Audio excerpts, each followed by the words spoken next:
classic boxing muna tayo ngayon. Ang reaction video natin is regarding kay pambansang kamao, syempre si Manny Pacquiao. So ang kalaban niya dito yung Meksikano na si Miguel Cotto. Tara, panoorin natin yung highlights niya mga guys. Classic to, classic. Kahit paulit-ulit pong panoorin pag Manny Pacquiao, hindi ka magsasawa. Tara, let's go.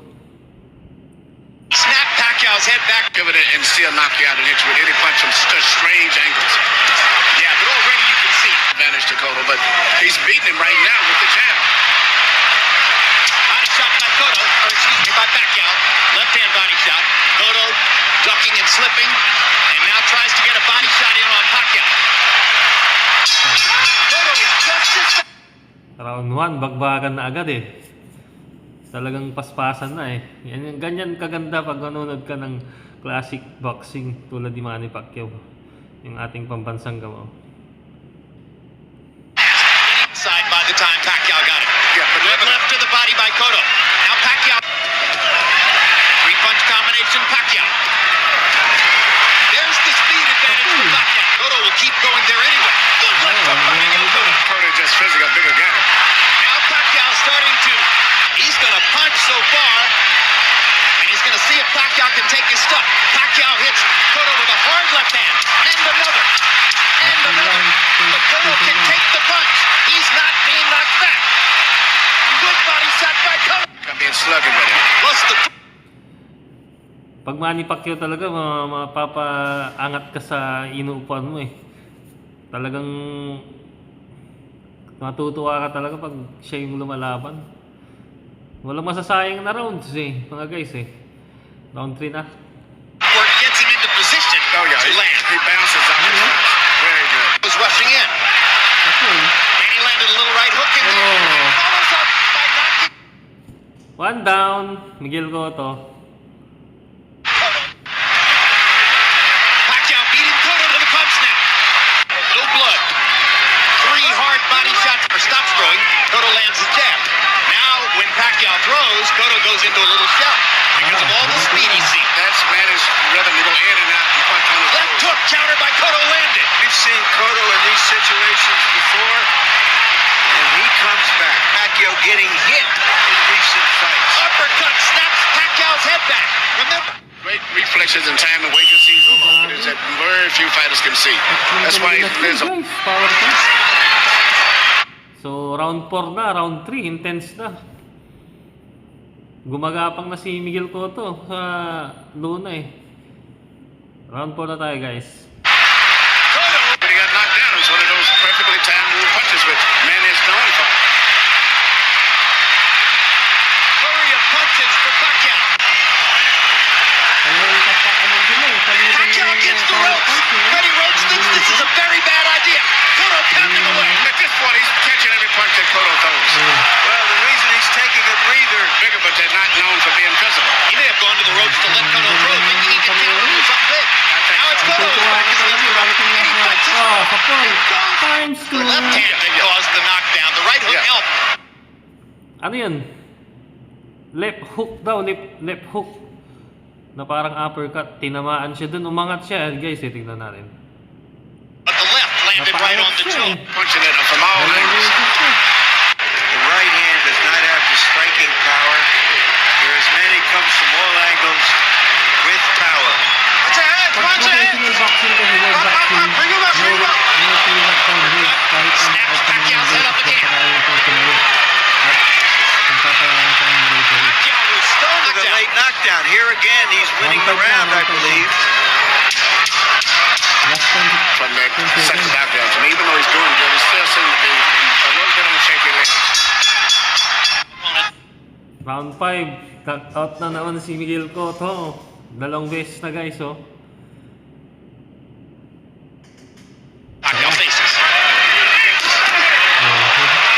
Jab from an angle to score down. Weird punches from weird angles. Standard punches. Straight left hand by Pacquiao. Cotto backs off again. Cotto just misses with a big left hook that would have done damage. Pacquiao peppering him with punches. And then stop. And Cotto gets to retreat constantly.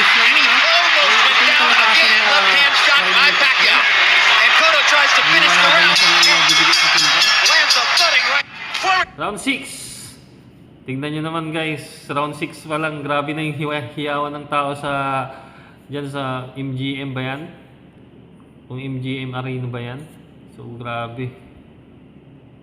Pacquiao talaga, saludo ako kay Pacquiao pagka siya yung lumalaban sa boxing. That's the two. Pacquiao, but Pacquiao with a 4-point lead. Hard right hook by Pacquiao. Like a machine warmed up Apple ka. from all angles.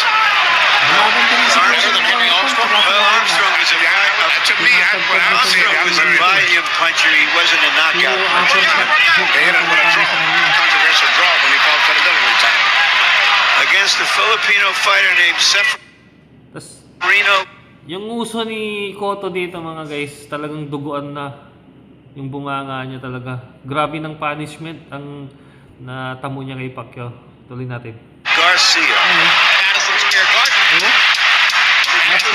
So grabe. But he landed in a... So round 8, tapos na yung round 7. Round 8 na tayo. Yung round 7, received by the bell siya dun eh. Natatanda, bata pa ako niyan eh. So tuloy na natin. Few times he can hurt you with punches and not even standing punches. And when Cotto tactical retreat, absolutely, just as he was in the late rounds against Margarito. Kapul. Power punch Decision to din just siya, box is tumatama yielding niya. better results. Hindi yung jab lang. And the earlier firefight. And now Pacquiao's backing him up again. Dive against the ropes. Tries to end it with one big left aggressive in the 11th and 12th rounds. Probably this fight wouldn't be taking place. Cotto almost landed it. So round 9 na tayo. Grabe na yung punishment na nangyari kay Cotto dyan. Parang ginawa siyang yung punching bag na ano. Yung pinang-practice nila. Praktisan ng boxing hero. Ganun yung nangyari sa kanya eh. Parang sapul na sapul lagi siya ng santok ni Pacquiao. Legend talaga to si Pacquiao. The best. Round 9. Big left hand shot, and it glanced off Pacquiao's cheek. Pacquiao gets right up under Cotto's chin. Uppercut. Cotto backs into the corner. He's in big trouble. The fight could end in a matter of seconds. Holding on. He can hold us down. So, yung nguso ni Miguel Cotto dyan, grabe na yung lala ng pagdugo. Tulo na talaga yung dugo niya dyan, yung nguso niya. Talagang sapul na sapul lagi sa suntok ni Pacquiao. Tuloy na natin. Can't see the punches coming. Trying to counter. Oh. Yun, nasalo. Nasalo siya ng rope. Kung wala yung lubid, knockout na yan siya nun eh. Nasalo lang siya ng rope. Eddie's been pretty good at this. Kasi gumaganti pa rin siya guys, no? Kahit grabe ng bugbog yung tamo niya. If they're thinking one more, then this is the time. You should do it one against a traitor. Harold. Round 10 na guys. Yan na yung ang alam ko, dyan na yung matatapos. Dito na yung matatapos. Round 10 o round 11. Numbers are academic at this point. Give them to us. 88, 81. The privilege to go out on his turn. What would the result of the fight be? He said Pacquiao would still win. Grabe, bigil na bigil si Pacquiao.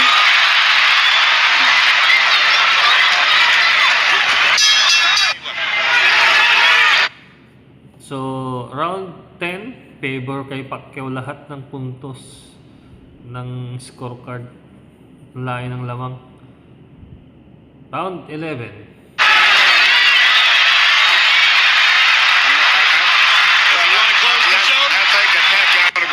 Kung ako yung coach ni Miguel Cotto, ihihinto ko na kasi useless na rin eh. Pero yan sa tapang niyan kasi, kumbaga bilang boxing hero, hanggat kaya niyang i-survive yung hanggang 12 rounds, kakayanin para lang hindi masabing mahina siyang boxing hero. Hindi siya tumagal kay Pacquiao. Pero tinitiis na lang niya yung ano siguro, tama ng mga suntok galing kay Pacquiao.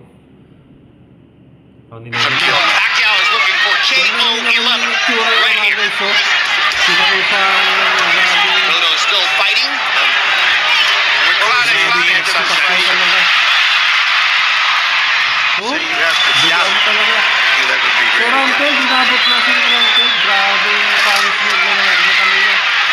Miguel Cotto's father, Miguel Cotto tried to stop the fight Mahaba po yan. and was talked out of it by the others in the corner, including head trainer Joe Santiago. May puto eh. Now Teddy Bayless does his duty.